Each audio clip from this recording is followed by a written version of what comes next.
আমাদের প্রতিবাদ।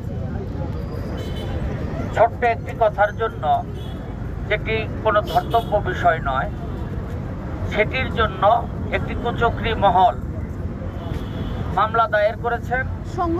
সেটি মামলাযোগ্য কোনো অপরাধ ছিল না। যদি বলেন এটি মামলাযোগ্য অপরাধ, তাহলে এর চেয়ে বড় বড় অপরাধ কথিত মাওলানারা করে বসে আছেন। আমি দেখলাম ইউটিউবের মধ্যে একজন মাওলানা বলতেছে, আমির হামজা, আমি কোরআনের 52 জায়গায় ভুল পেয়েছি। তাকে কেন আইনের আওতায় আনা হলো না? আরেকজন মাওলানা, নাম তার আজাহারি, কি আজাহারি, মিজানুর রহমান আজাহারি, তিনি বলতেছেন আল্লাহ হালা রসুল হালা, তাকে আইনের আওতায় আনা হয়নি। এত বড় বড় অপরাধ করার পরেও আইনের আওতায় আনা হলো না, অথচ ছোট্ট একটি কথার জন্য তাকে আজকে আইনের আওতায় নিয়ে আসা হয়েছে, যেগুলো যে অপরাধ ধর্তব্য নয়। বাংলাদেশের বিভিন্ন মাদ্রাসা, মসজিদ, যেখানে আমরা নিত্য নৈমিত্তিক দেখি বলাৎকার এবং ধর্ষণ হচ্ছে, এটার বিরুদ্ধে বাংলাদেশের কোনো মাওলানা প্রতিবাদ করে না। আমি বলবো এরা কথিত মাওলানা, এরা একটা চক্র, যারা ইহুদি খ্রিস্টানদের দালাল।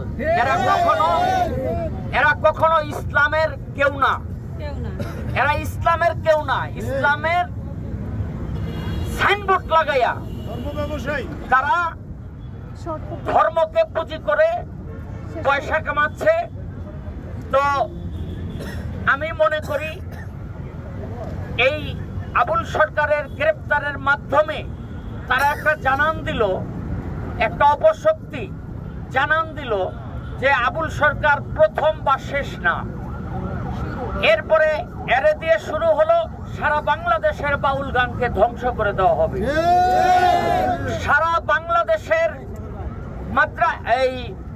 মাজার, বাংলাদেশের মাজার, দরবার, সুফিবাদ, এদেরকে ধ্বংস করে দেওয়া হবে। এই হলো তাদের উদ্দেশ্য, যেটা আমি মনে করি। আমি কখনো কোনো প্রতিবাদ সভায় এইভাবে কোনোদিন আসি নাই। আজকে আমি আমার আবুল ভাইয়ের জন্য আমি এসছি। আমি ইউটিউবের মধ্যে দেখলাম যে কথাগুলো তিনি বলেছেন তার প্রতিপক্ষ গায়ককে, সেখানে আল্লাহকে উদ্দেশ্য করে বলে নাই। তিনি বলেছেন তার প্রতিপক্ষ গায়ককে যে তোমার কথার কোনো আগামাথা আমি খুঁজে পাই নাই। এবং তার প্রথম কথাগুলো না তুলে, না ধরে, শুধুমাত্র কোট করে এইটুকু কথা উপস্থাপন করে এটা মামলার আওতায় আনা যুক্তিযুক্ত না। এবং আরেকটি কথা হলো,